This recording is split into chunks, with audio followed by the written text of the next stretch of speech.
Kakatiya university common మెస్లో తాజాగా మరో వివాదం చోటు చేసుకుంది.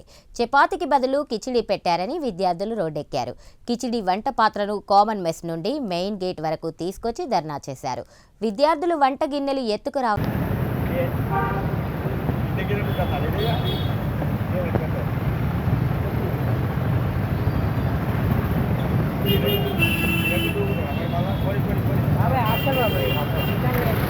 అవి